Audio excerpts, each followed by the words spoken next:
Everyone, this is KJ Vlog, sa Filipino reactor based here in Saudi Arabia, and welcome back to my channel. Agad-agad gawa tayo ng reaction video sa Barda compilation.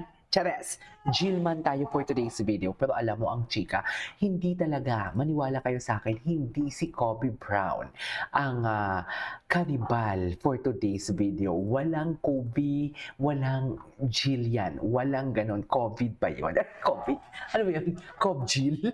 Walang Cobb Jill for today's video. Maniwala kayo sa akin, iba ang karibal. Iba ang karibal. Pero syempre si Eman pa din talaga ang namamayagpag. Kasi come to think of it, sino ang pinuntahan sa Bohol? 'Di ba? Sino yung kahit konti lang yung project nila pero nag-effort talaga si Jillian kay Eman for today's video. Ganon. So I won't take any longer. Let's start this reaction video. Ako sa akin is na pag nakakita ka ng away, umuwi ka kaagad. So ako, hindi ako lumalaban sa kanila. Ay. Umuwi kaagad ako. Na-appreciate ko talaga Pala talaga siyang inaaway. may Kawawa naman. mapagmahal Bakit ako na inaaway? mama at napaka-unawain. Tsaka na-advise niya ako palagi sa buhay na huwag talaga ako maging bitter. Just enjoy life, So, be thankful kawawa kung naman, ano oh. meron ka. Tanong yung mama ko, ba't daw gusto ko boxing? Binubuli pa nga ako, hindi ako True. Oo nga naman. Kasi palagi siyang Luto ng binubuli, mama tapos ko. sa boxing siya. Yes, at ng nanay ko. Kasi masarap sila magluto eh. Kahit anong Ay, lutuin talaga nila, ba? mapapakain talaga ako eh. Ay, talaga ba?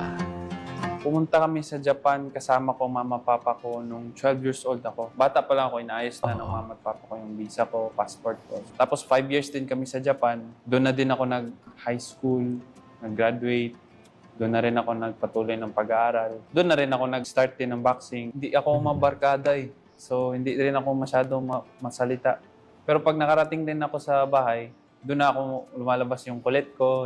Kasi sa school, timing lang talaga ako eh. Hindi ako masyado nagsasalita. Sasalita lang ako pag nag-engage ng conversation. Sa kid, hindi talaga ako masyado naka-make ng friends. Palipat-lipat din kami ng bahay eh. Gifu, Kakamigahara, Nagoya. Dami naming bahay na lipatan. So basically, nagre-rent lang sila doon sa Japan. Kasi palipat-lipat niya ako ng Tama. school eh. Kasi reklamo ako na na may mga bullies ako. Pero despite that, nasayahan rin naman ako kasi. Nireklamo kasi Time yung na mga bago pa ako bullies sa ng mga Japan, hapon. di ba sa Japan, napaka-strict nila sa oras. So ako, lagi ako nalilate.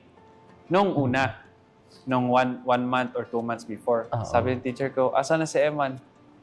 Pagtawag niya, tsaka pala ako papasok. Sabi niya, ba't ka? Hanggang sa nag-graduate, tuwa yung teacher ko na gumaduate ako. Kasi laki rin naman ang pinagbago ko noon. Nag-enjoy rin ako sa school days ko kahit wala ako masyadong friends kasi yun pala yung buhay ng Japan. Tsaka masaya. Oh. Ang pag-aaral ko kasi is dito, hindi ko matransfer yung mga nalalaman ko sa Japan dito. Kasi iba daw dito eh. Kung doon, college ka na, dito pa ulitin ka nila. Kasi Ay, iba ganun. yung turo Ay, doon eh. Iba rin yung accredited. dito. I-advance ka nila pero hindi ganun ka. Kung hindi nga ako nag-boxing ko, Hindi sana credited. mechanical engineering ako. Hindi Pero na credits. inano ko yung heart ko na boxing talaga yung gusto. Boxing talaga siya. Ngayon, focus talaga ako sa boxing. Dahil din kay God, nakarating ako dito. So, I think I should focus on God's plan din. Hindi ko rin sayangin yung opportunity na binigay ni God sa akin at yung kabutihan at blessings niya. So, yun yung ginagawa ko ngayon. Bata ko, Bait every talaga time ni na Eman. pupunta ako ng school, binubuli ako kasi may chismis na na daddy ko daw si Manny Pacquiao. I don't have many friends. Kailan niya kaya Hindi ko nalaman na inaasahan. daddy niya si Pro Manny boxer ako. Pacquiao? Endorser, artista. Ngayon, focus Paano talaga ako sa in-introduce boxing. sa kanya na ito daddy mo? Eman! Tapos paano niya nalaman na sikat Good si boy, daddy bad niya? boy. Good boy. Pacman, Superman. Pacman. Papa's boy, mama's boy. Pacman. Guwapo, macho. Guwapo. Maangas, Ay, ayun ang macho. Maginoo, pilyo. Maang. Suabe, torpe. Sana all. Takbuhin. Sagutan, suntukan. Yakapan, halikan. Ay, halika. I feel Si Mami Juana, yung reaction ni Mami Juana na narinig niya.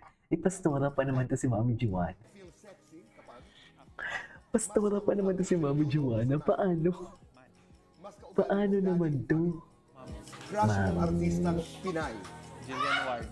Jillian Ward. Yes. Jillian Wards for Kinilig naman today's ako. video. 1 to 10. Gaano mo kamahal ang boxing? 10. number 1 to 10, gaano ka ka-interesado sa showbiz? 7. Yeah, did you sign with Sparkle? Secret. Secret! Congratulations! 1 to 10. Gaano mo ka gustong ligawan si Jillian White? Wala yan dito. 5 ngayon? Talaga? Lights on or lights off? Off. Happiness or chocolate? Happiness. Best time for happiness.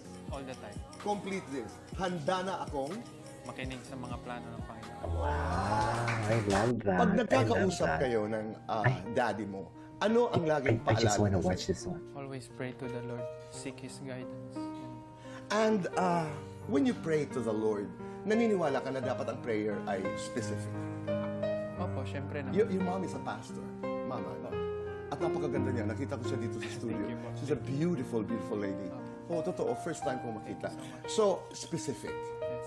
Ngayon, na 10 ang happiness mo, maganda ang nangyayari sa buhay mo, what is your prayer? Continue to guide me, Lord. Sana hindi po ako magbago. Yung alam niyo po, mayabang, ganun, lumaki ang ulo. Kasi kasagaran po sa mga boxers, ganun din po ang problema. Ayoko rin po kasi gusto ko lang po talaga i-glorify si God sa lahat ng ginagawa ko.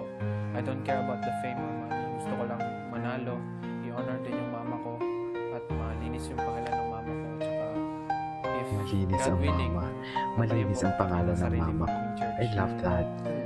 Oo, ganda. Gusto niya Pero, grabe ang pagmamahal. kunting Kaya debate lang. successful siya. Pag eh. halimbawa nasa ring Kasi ka, mapagmahal siya sa nanay niya. Inuupakan mo yung kalaban mo. How do you glorify God? Inuupakan mo yung By winning and Grabe. saying na Pero duguan yung kalaban mo.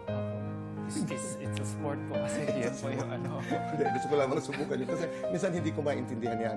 Mahilig ako manood ng boxing. Mahilig ako sa MMA. Pero sabi ko, I know it's a sport. Pero di ba minsan, you know, how do you reconcile glorifying Him and then your sport demands that, you know, you win and you fight and you hurt. by having faith po na mananalo ka, na lahat po ng pinagdaanan mo sa buhay is God's plan po. Oh, at saka playing fair. Di ba? Playing fair. Kasi nung huli mong Playing at least fair. isang laban na napanood ko, yung hindi ko masyado kilala yung mga boxers. Hindi yung huli. Yung huli kasi sabi mo malakas sumuntok, di ba? Pero may nakalaban ka sa yung gwapong black guy. Oh, pero parang nagalit ka doon. Opo. Nagalit kasi first time initlugan ko siya. po makalaban ng trash talker. Trash talker. Akala ko Ganyan ito po ako, yung pati initlugan pamilya siya. ko. So, parang nagagalit Tinan po mo, ako. ang gaan ng So, vibe niya totoo pag yung nakita nagsasalita mong siya. emosyon. Opo. Sabi ko parang nagagalit si Eman doon. Opo, nanggigigil po ako. Ay, Oo, nagigil. nagka-trash Eh, kay talk. Eman. Kay Jillian. Nakaka-apekto Gigil yun. yun. Hindi yun bawal sa boxing. Eh, kay Jillian. Hindi ba gigil yun? But you will never do that. Di ba? That's against image of God. Dapat sabihin mo rin, image of God, grabe. God bless you. Di ba? Anyway, so this is it for today's video. This is Kibo Vlogs and see you on my next vlog. Bye.